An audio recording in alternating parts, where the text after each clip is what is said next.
Ngayon ikukwento ko sa iyo ang 5 nakakatakot na kwento na isinalaysay ng mga veteranong tagahukay ng libingan. Ang mga hindi nakarehistrong nakatira. Hindi lang ang katahimikan na bumabalot sa isang sementeryo, pagsapit ng dilim, kundi ang mas malalim na uri. Ang uri na kumakapit sa mga pangalang lumipas na sa lapida at mga papeles na hindi tugma. Nagsimula ito tulad ng ibang trabaho sa paghuhukay ng labi. Gusto ng pamilya na ilipat ang labi ng kanilang lolo. Sabi nila, mas magiging maayos ito malapit sa iba pa nilang kamag-anak na nakalibing sa mga mas bagong lote sa timog na gilid ng sementeryo kung saan namin in-upgrade ang drainage. Sapat na dahilan. Hindi gusto ng mga tao na ang kanilang mga mahal sa buhay ay nakahimlay sa mga mas lumang seksyon, lalo na kung ang lupa ay madaling lumambot at kailangang i-level ang mga marker bawat ilang taon. Mayroon kaming permit. Doble check ang index ng sementeryo. Nakalista ang libingan na okupado ni Ginoong Luis Reyes. Namatay noong 1972, veterano ng World War II, ama ng 3. Minarkahan namin ang lugar tulad ng dati caution tape sa paligid ng perimeter, kagamitan na nakaayos. Mga pala crowbar, pry bar ang vault jack. Wala ang pamilya, isang kinatawan lang ng punerarya at isang saksi mula sa munisipyo. Tinanggal namin ang damo ng malinis at naghukay ng maayos. Ito ay isang lumang double-deck vault, konkretong panlabas. Ang mga bagay na iyon ay tumatagal, ngunit ang tuktok ay maaaring lumipat kung lumambot ang lupa. At sa paghusga sa tekstura ng luwad, ang isang ito ay dumaan sa maraming pagyelo at pagtunaw. Inabot kami ng dagdag na oras para makarating sa mga gilid nang hindi nababasag ang takip. Sa wakas na ibulgar namin ang tuktok na slab selyado, tulad ng inaasahan. Ngunit ang sealant ay paiba-iba. Mukhang may nagbukas na nito noon, hindi naman bago gayunpaman. Ito ay luma matigas na caulking sa mga gilid, nagiging pulbo sa ilang bahagi. Hindi iyon nasa file. Dahan-dahan naming binuksan ang takip unti-unti. Walang bigla ang galaw. Iginagalang mo ang patay kahit na may hinala kang imala kang may mali. Nakita ko na ang mga labi ng giyera, mga paglilibing muli. Pagkatapos ng baha, kahit isang buong seksyon na kailangang ilipat, pagkatapos ng paglilipat ng linya ng alkantarilya. Ngunit hindi ako handa sa nakita namin sa loob. Hindi lang si Ginoong Reyes ang nandoon. Sa simula, ang mga buto ay hindi nakaayos sa karaniwang paraan ng pagkakapuwesto. Ang kanyang edad ng mamatay, 74, ay nangangahulugang dapat ay natagpuan namin ang isang buong balangkas ng matanda, buo o halos buo.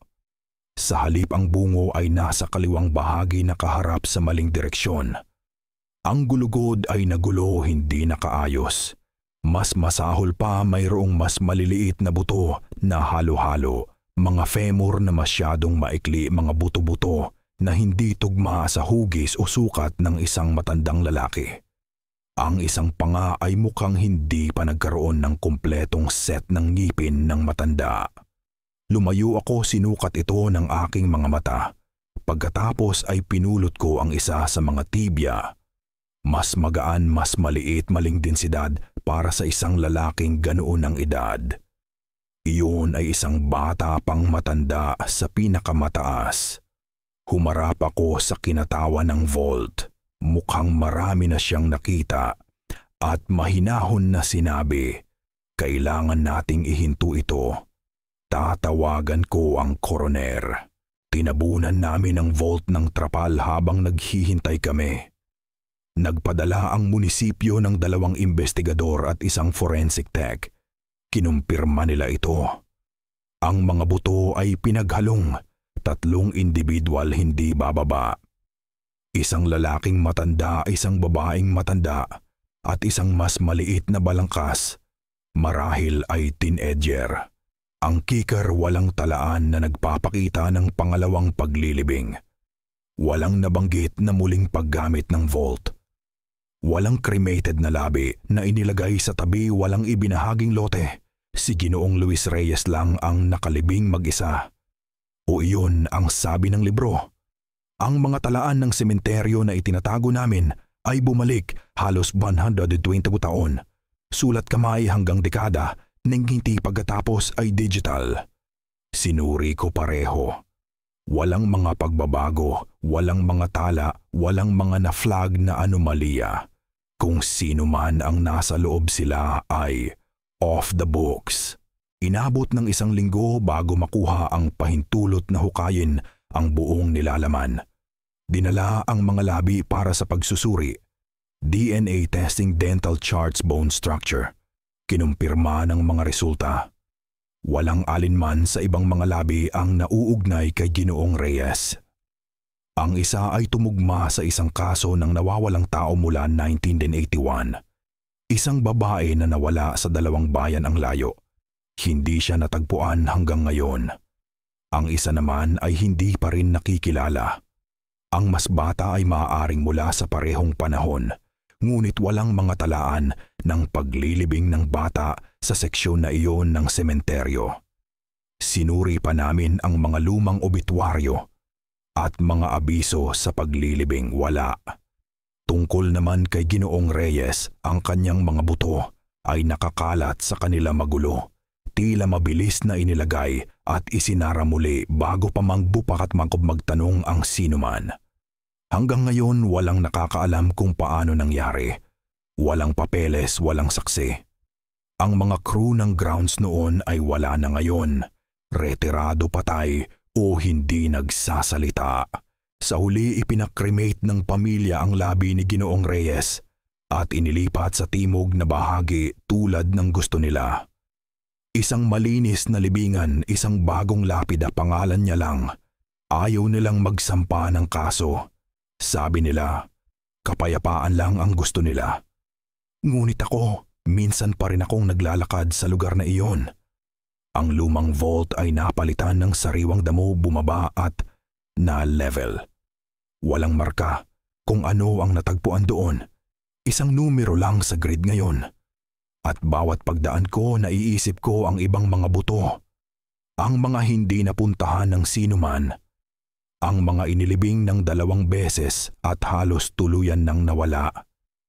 Napapaisip ka kung gaano karaming vault ang nagtatago ng mga kwentong nakalimutan na natin. Gaano karaming pangalan ang nawawala.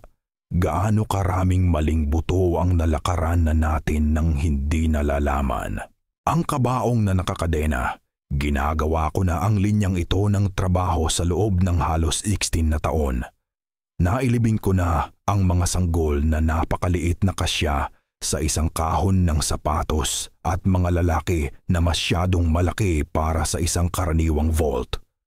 Nakita ko na ang mga pamilya na umiiyak na tila magugunaw ang mundo at ang iba na halos hindi man lang tumingin sa hukay bago umalis. Ngunit ang isang ito, ang trabahong ito mula sa halos 6 na taon na ang nakakaraan, ay kumakapit pa rin sa akin tulad ng basang lupa sa isang malamig na araw. Maaga pa lang noong taglagas. Nagsisimula pa lang manilaw ang mga dahon at ang hangin ay may amoy basang lupa, lumang damo. Tila alam ng lupa na may pagbabagong darating. Nagtatrabaho ako sa hilagang kwadrante ng sementeryo ng San Agustin. Iyon ang mas lumang seksyon, kalagitnaan ng 1800s hanggang sa mga 1940. Karamihan sa mga pangalang nakaukit sa mga batong iyon ay hindi na nabanggit ng malakas sa loob ng mga dekada. Dumating ang tawag mula sa opisina bandang 10:30 noong umaga. Order para sa exhumation. Humiling ang pamilya ng relokasyon para sa isang lalaking nagngangalang Ginoong David de la Cruz. Plot B12. Walang anumang kakaiba sa papeles. Hindi madalas mangyari ang exhumation, ngunit hindi rin naman ito bago. Minsan gusto ng mga pamilya na ilipat ang isang mahal sa buhay malapit sa mga mas bagong henerasyon o marahil ay ipakremate kung hindi nila ito kayang bayaran noon. Ngunit ang isang ito ay may kakaibang tala mula sa tagapangasiwa ng sementeryo. Kabaong ay iniulat na nakakadena ng bakal. Mag-ingat, kinilala at inaprubahan ng pamilya ang mga kadena. Nakita ko lang iyan minsan noon at iyon ay sa isang makasaysayang konteksto.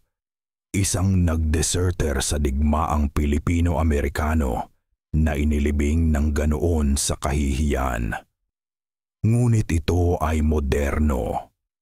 Namatay si David de la Cruz noong 1993. Nang dumating ako sa lote, naghihintay na ang anak na babae sa tabi ng libingan. Ang pangalan niya ay Aling Clara, marahil ay nasa huling bahagi ng 40s. Nakatayo siyang tuwid, nakatiklop ang mga braso, nakatitig sa lupa na parang may utang itong paliwanag sa kanya. Ang kanyang mukha ay nababalutan hindi ng edad kundi ng bigat, tila may dinadala siyang mga bagay na hindi niya kailanman sinabi. Tinanong ko ang karaniwang, "Ma, mayroon ba kaming dapat malaman bago kami magpatuloy?" Sinabi niya, ang kabaong ay di pangkaraniwan.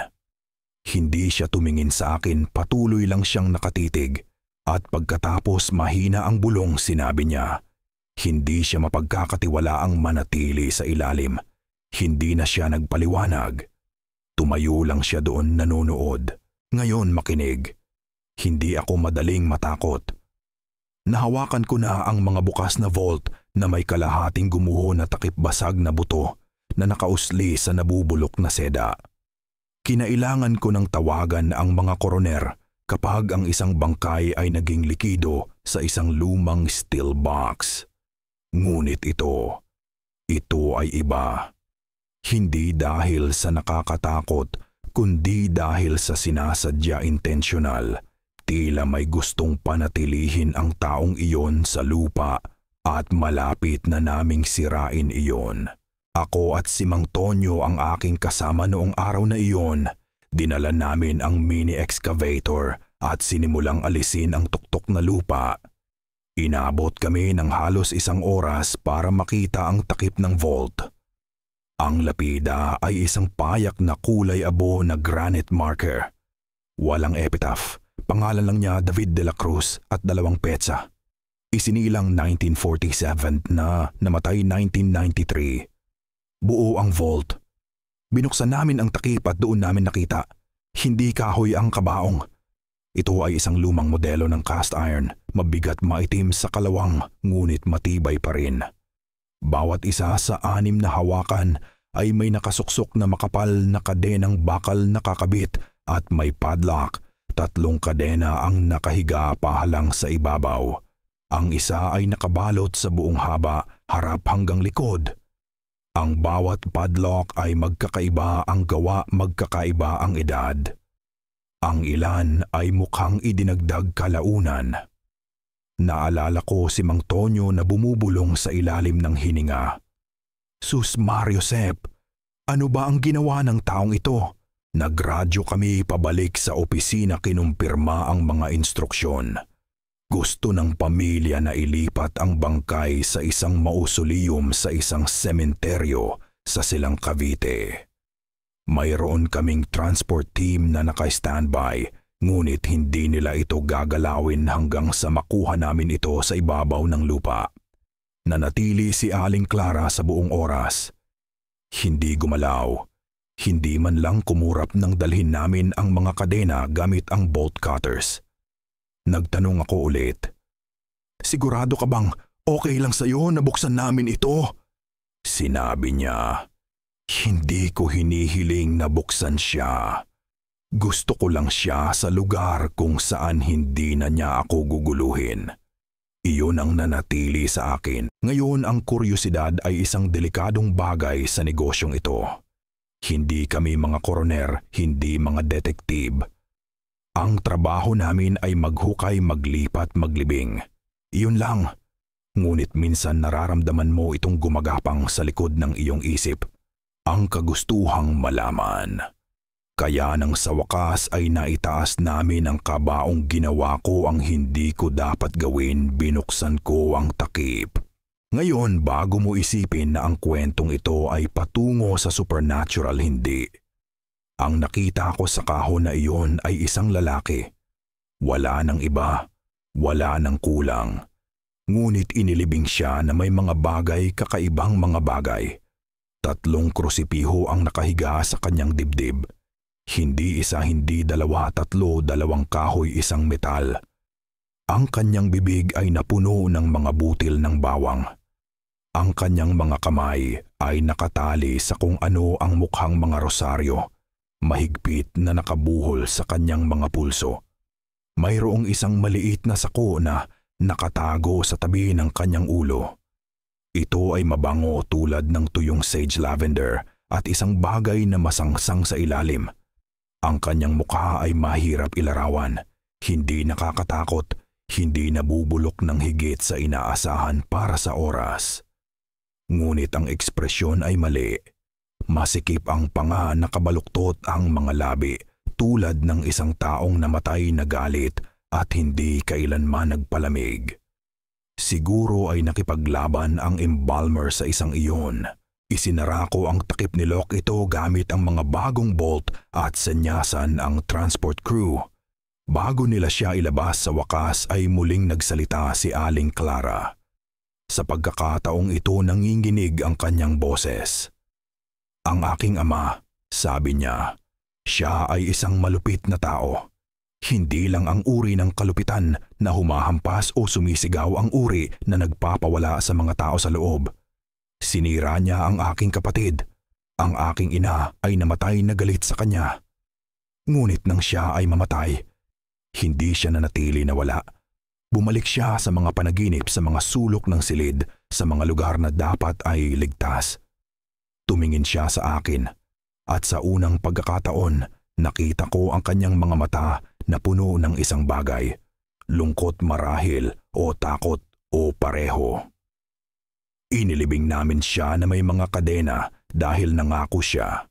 Kahit sa ospital na may mga tubo sa kanyang braso, sinabi niya na makakahanap siya ng paraan pabalik. Sinabi niya na hindi siya kukunin ng impyerno dahil mayroon na siyang bahagi nito. Hindi ko alam ang sasabihin. Ako ay isang humuhukay ng libingan. Nagtatrabaho ako sa katahimikan na dumarating pagkatapos huminto sa pagsasalita ang mga tao. Pinanood niya hanggang sa umalis ang transport van, pagkatapos ay umalis ng walang ibang salita. Inilibing namin siya muli noong hapon na iyon sa isang konkretong kripta sa loob ng isang selyadong mausoleum. Doble locked na mga pintuang bakal nakakabit na nameplate. Walang seremonya, walang bulaklak. Dumadaan pa rin ako sa lugar na iyon minsan kapag nagme-maintenance ako sa Silang Cavite. Sinusuri ko ang mga lock. Hindi dahil sa naniniwala ako na makakalabas siya, kundi dahil naniniwala si Aling Clara. Sapat ang kanyang paniniwala para ikadena ang kanyang ama. At minsan, ang paniniwala ay sapat na para maging totoo ang isang bagay. Manatili ka sa linyang ito ng trabaho ng matagal, matututo ka ng ilang bagay. Isa sa mga ito ang ilang tao ay hindi natatakot sa kamatayan. Natatakot sila sa kung ano ang nananatili at paminsan-minsan may huhukayin ka na marahil ay dapat nananatili kung saan ito. Ang babaeng may maskara. Kapag nagtagal ka sa ganitong uri ng trabaho, maiisip mo na nakita mo na ang bawat bersyon ng kalungkutan. Ang paraan ng paglilibing ng ilang pamilya ng mga trinket, ang iba naman ay nagsusulat ng mga liham na inilalagay nila sa mga manggas o sapatos. Nakita ko na ang mga rosaryo music boxes, mga laruang sundalo, kahit isang wedding dress na nakatiklop sa loob ng kabaong kasama ang isang babae na hindi nakarating sa altar. Ngunit wala talagang nakapaghanda sa akin para sa babaeng may maskara. Martes noon. Tuyong panahon, maulap, magandang kondisyon para sa paghuhukay.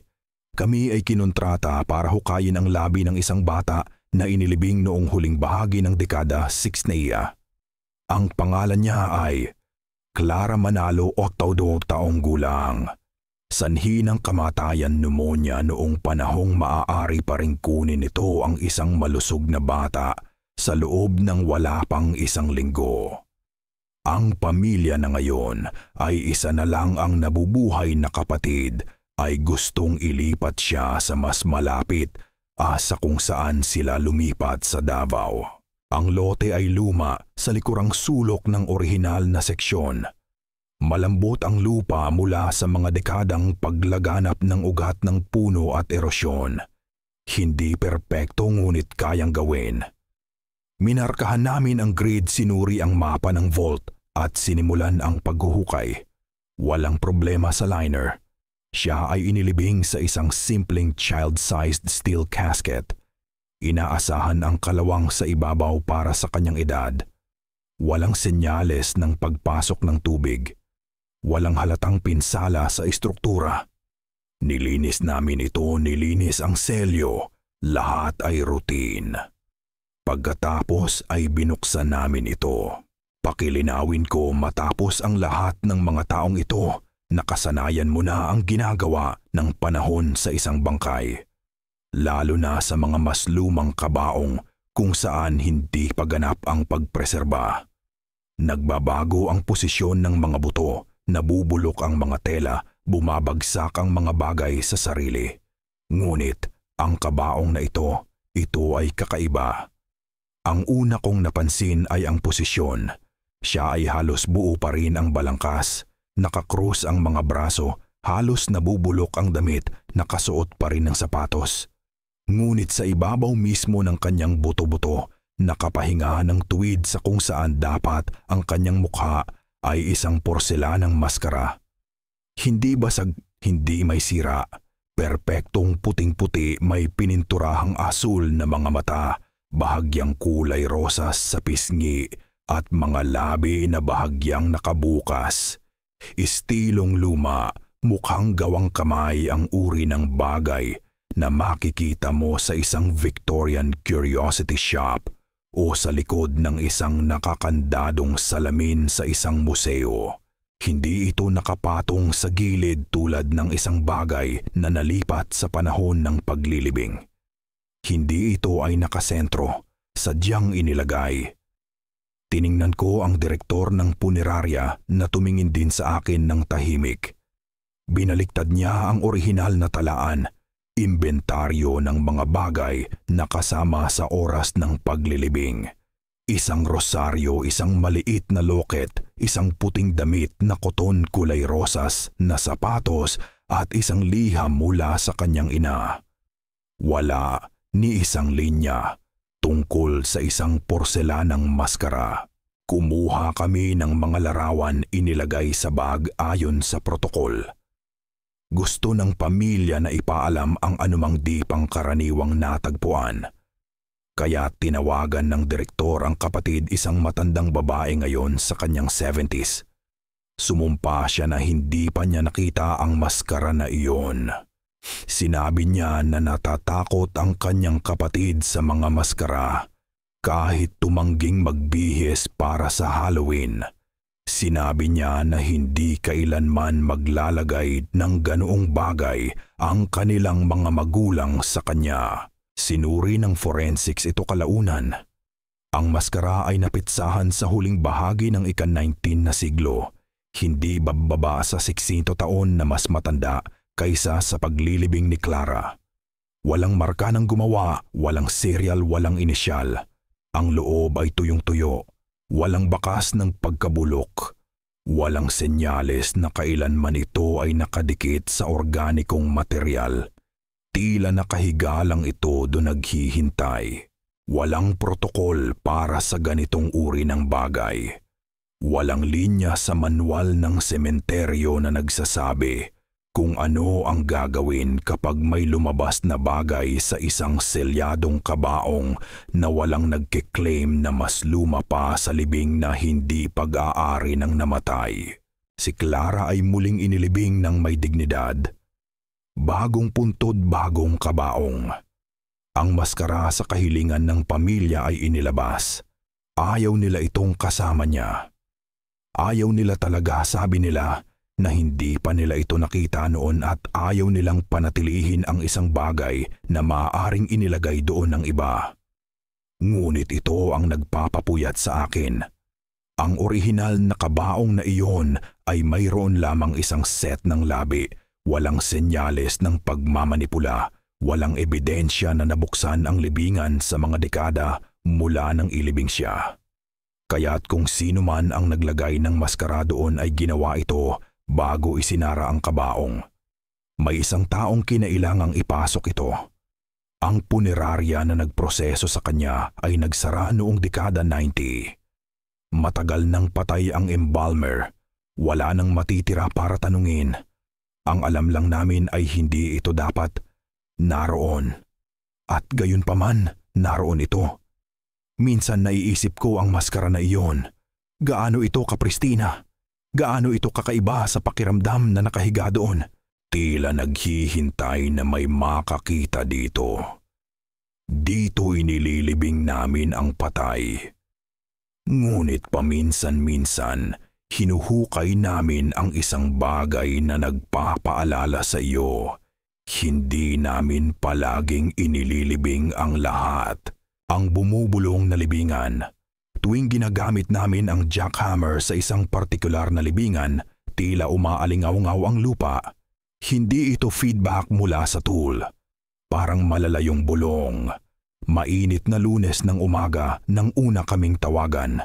Utos ng munisipyo, opisyal na exhumation. Walang drama, isa lamang sa mga matagal nang naantalang alita ng pamilya na nagtapos sa utos ng korte. Ang pangalan sa libingan ay Sara Bautista. Siya ay inilibing doon mula pa noong 1972 sa seksyon H. Lote 44, malapit mismo sa Silangang Pader. Nakadaan na ako sa lugar na iyon ng maraming beses, ngunit hindi ko pa ito kailanman binuksan. Ang Section H ay isang kakaibang bahagi ng sementeryo. Ang lupa ay laging malambot kahit anong panahon. At kapag umuulan ang dalisdis na iyon ay nagiging madulas parang langis. Ngunit hindi ko ito pinansin ng husto hanggang sa trabahong iyon. Dinala namin ang karaniwang kagamitan, jackhammer pala, plywood panels para saluhin ang maluwag na lupa. Karaniwang crew, ako lang at si Ramon, nakasama ko na mula pa noong 2008. Nagsimula kami bandang 8:15 ng umaga, pagkatapos lamang sumikat ang araw. Naalala ko ang eksaktong oras na iyon dahil tiningnan ko ang aking relo pagkatapos ng ikatlong pagtama ng jackhammer. At may pakiramdam akong may mali. Hindi nakakatakot, kundi mali lang. Ang jackhammer ay hindi nag-vibrate tulad ng dati. Sa ganitong uri ng trabaho, matututo kang makinig sa sinasabi ng lupa, kung paano tumunog ang talim kapag tumama ito sa luwad bato, lumang ugat. Masasabi mo kung tumama ka sa siksik na lupa o sa nabuwal na lupa. Ngunit nang ibaba ni Ramon ang jackhammer sa sulok ng lote ni Sara Bautista, ang lupa ay nagbigay ng isang mabababukas na tunog tulad ng pagtama sa loob ng isang butas na tubo. At pagkatapos noon may isang malambot kakaibang vibration. Hindi ito ang makina. Huminto ito sa pagtakbo sandali pagkatapos. Ito ay nasa ilalim ng lupa. Isang mahinang ugong. Hindi mekanikal, hindi rin natural. Huminto kami, sinuri ang kompresor. Walang mali doon. Tinanong ni Ramon kung naramdaman ko rin. Tumango lang ako. Hindi kami ang uri ng mga tao na basta na lang maghuhusga. Could have been a sinkhole forming under the soil. O baka may tubig na nakulong sa isang nakabaon na tubo. Still, we adjusted our digging angle. Sinubukan ulit. Parehong tunog. Isang uri ng bulong halos tulad ng mga boses. Ngunit mahina, hindi malinaw, hindi matinis, nandyan lang. Sinabi ni Ramon na parang nasa ilalim sila ng tubig. Hindi ako nakipagtalo. Maraming beses ko nang tinrabaho ang lupa na iyon. Naghukay ng mahigit 100 libingan sa Section H lang.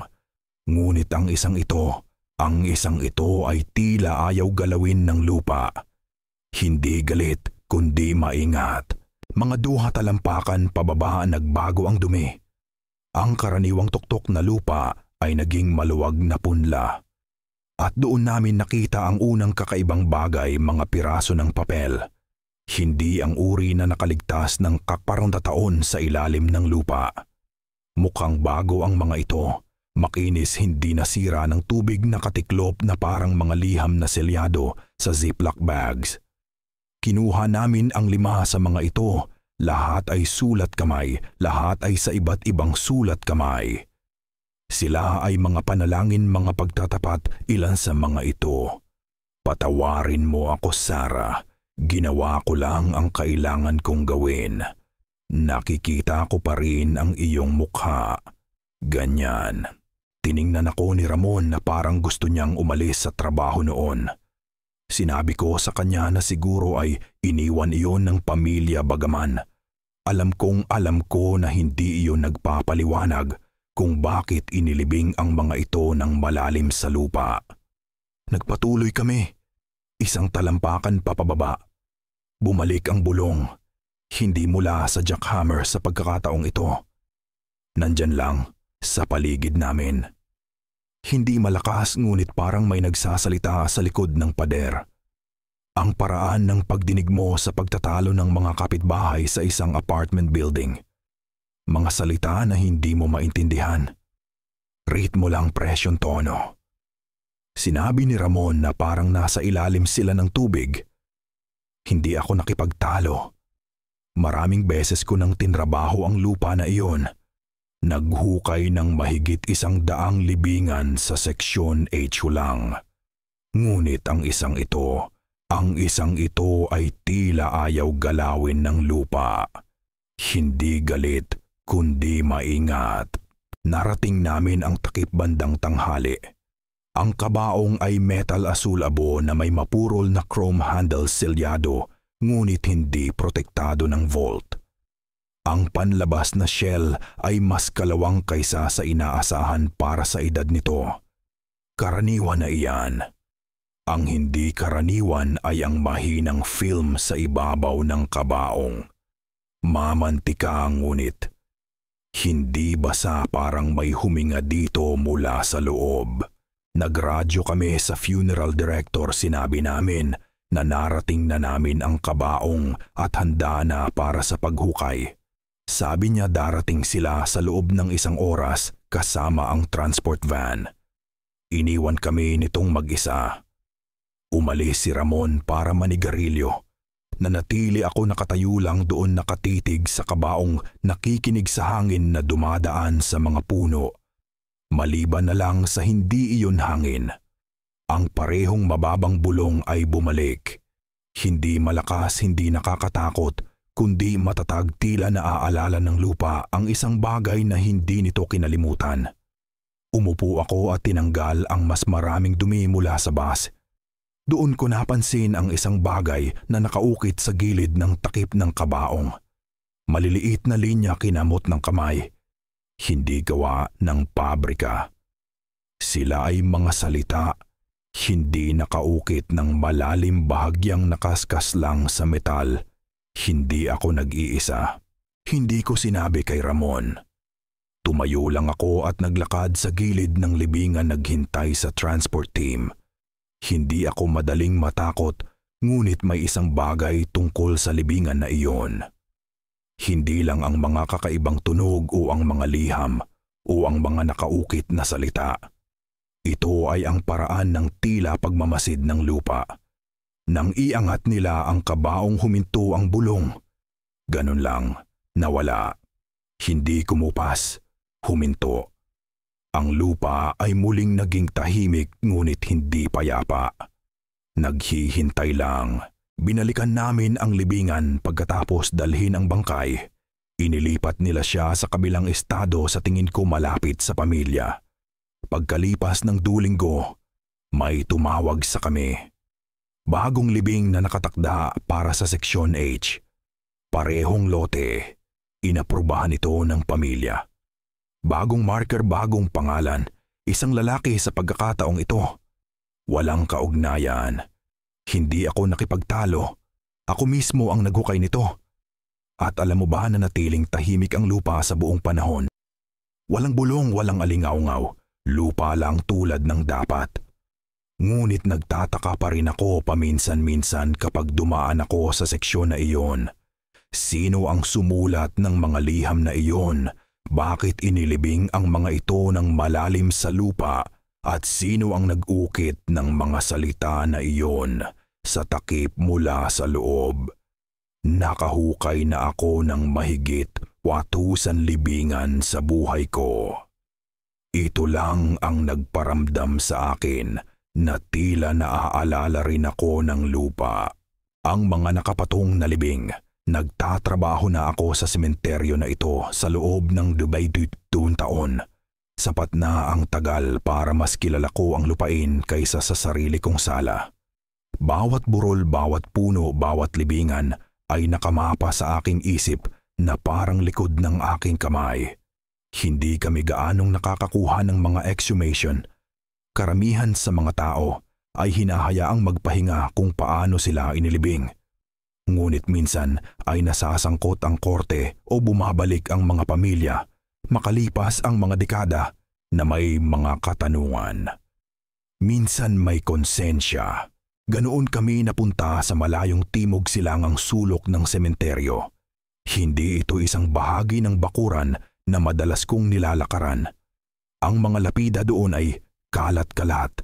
Marami sa mga ito ay basag o nakasandal dahil sa mga taon ng erosyon. Ang ilan ay walang bato, mga hukay lang sa lupa na tinubuan ng damo at bramble. Ang isang ito walang bato, walang krus, walang plake. Isang depression lang sa lupa at isang lumang marker na bakal ang uri na ginagamit ng munisipyo noong dekada 60 para sa mga taong walang pamilya. Ang kahilingan ay nagmula sa isang abogado. Sinabi na kailangan ng isang malayong kamag-anak ng isang lalaki na inilibing doon ang kumpirmasyon. Nawawala ang papeles at naghahanap ang pamilya na ilipat ang mga labi sa isang libingan ng pamilya sa Hilaga. Sinabi na ang pangalan ng lalaki ay Elias Salvador, inilibing noong 1972. Kinuha ko ang mapa. Nakalista naman siya ng munisipyo, ngunit may kakaiba.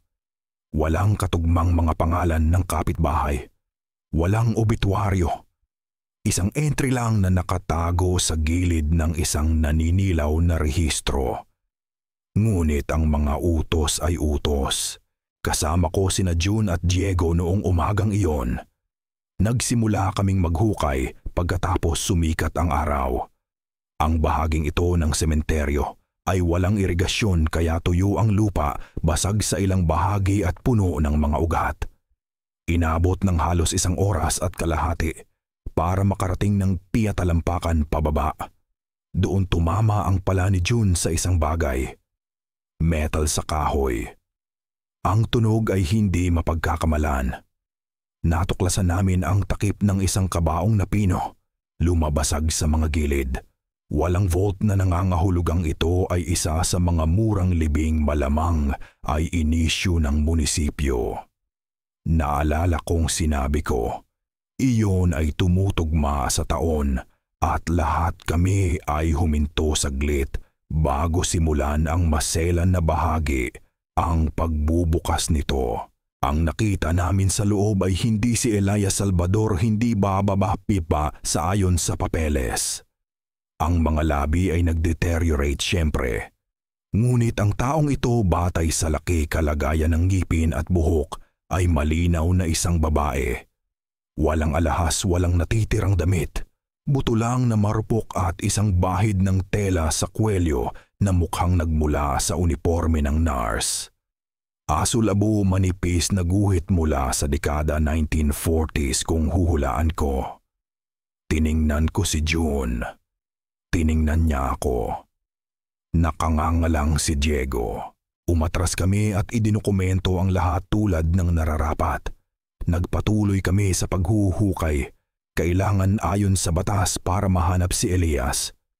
Isang talampakan at kalahati pa, pababa natagpuan namin ang pangalawang kabaong. Ang isang ito ay iba, oak mas mahusay na konstruksyon selyadong gilid. Mukhang may pera ang isang tao o hindi bababa sa may pamilya na nagmamalasakit. Inangat namin ang takip. Sa loob ay isang lalaki tiyak. Mayroon pa ring manipis na singsing sa isang kamay, mga buto na nabalutan sa isang maayos na napanatiling itim na suit. Hindi kami gaanong nagsalita. Naitala lang ang posisyon, ang mga damit, ang kondisyon. Iniisip ko na kung paano nagkaroon ng dalawang hindi rehistradong libing sa ilalim ng isang markadong libingan. Hindi lang hindi rehistrado, kundi nakapatong. May isang taong naglibing ng mga tao sa ibabaw ng isa't isa ng walang talaan. At hindi naman bago lang. Sinasadya ito at ginawa na ito ilang dekada na ang nakakaraan. Tinawagan namin ang opisina. Lumabas ang direktor, kinuha ang ilan sa mga lumang papel na log mula sa dekada 30 at 40. Wala pa rin katugmang mga pangalan, walang permit, walang abiso. At si Elias Salvador, wala pa rin. Sinabi ko sa mga lalaki na ipagpatuloy ang paghukay. Hapon na noon. Nasa Teno talampakan na kami pababa nang makita ni Diego ang pangatlong kabaong. Ang isang ito ay hindi mukhang ang iba. Ito ay nabubulok na halos ganap, halos hindi nakahon. Mga buto sa loob mas maliit kaysa sa iba. Bata, walang natitirang damit, walang marker. Mga labi lang na iniwan sa katahimikan sa ilalim ng dalawang estranghero. Doon ako umatras. Hindi ako natakot. Hindi ako madaling matakot. Ngunit alam kong nakatayo kami sa ibabaw ng isang bagay na inilibing upang kalimutan. At hindi ng panahon kundi ng intensyon. Sa wakas narating namin ang ika-4 na layer, si Elias Salvador. Ang kabaong ay mas bago, mas mura, ngunit buo, may petsa at selyado. Isang laminated tag sa loob ng takip ay nakasulat ang kanyang pangalan at ang petsa ng paglilibing 1972, tulad ng sinabi ng abogado. Ngunit ang libingan ay nagamit ng 3 beses bago siya. Ang hindi ko maintindihan ay kung paano ito hindi napansin ng sinuman. Sinuri namin ang mga permit sa sementeryo pabalik sa 19 Ang 3 iba pang katawan, kung nakalista man sila, ay binura o hindi kailanman naisulat. At ang pinakakakaiba, walang talaan ng pamilya, walang log ng punerarya, at walang pirma ng pastor para sa alinman sa kanila. Naalala kong nakatayo ako sa ibabaw ng bukas na hukay ng gabing iyon. Matagal matapos umuuwi, ang iba nakatitig lang, nakikinig sa hangin na gumagalaw sa tuyong damo. Ito ay isang libingan, ngunit hindi lang para sa patay, para sa mga sikreto din. May isang taong nagpakahirap para itago ang mga taong iyon, para ilagay sila sa lupa na parang mga pahina. Sa isang libro na walang gustong basahin. At ang pinakamasama, nagtagumpay sila sa loob ng halos 50 taon. Inihukay namin ang mga labi at nilagyan ng tag, ipinadala sa koroner para sa pagsusuri. Kinailangan ng lupon ng sementeryo na tumawag sa mga opisyal ng estado para imbestigahan. Ngunit wala namang nangyari. Walang kaso, walang pangalan, walang kwentong nabawi. Buto lang na nakakahon at inilagay sa ilalim ng hindi kilala. Inilipat ang marker ng libingan para kay Elias Salvador. Kasama na siya ng kanyang pamilya ngayon sa isang malinis na lote na may tamang bato. Ngunit ang sulok na iyon ng sementeryo, hindi namin ito binalikan. Nakakulong na ito ngayon, tahimik, hindi ginagambala. Ngunit dumadaan pa rin ako doon minsan kapag nag-iisa ako. At tuwing ginagawa ko iyon, humihinto ako. Hindi dahil sa takot ako, kundi dahil pakiramdam ko ay may isang tao sa ilalim doon na gusto pa ring makilala. At marahil balang araw may darating na magtatanong. Hanggang noon naaalala ko na bahagi rin iyan ng trabaho.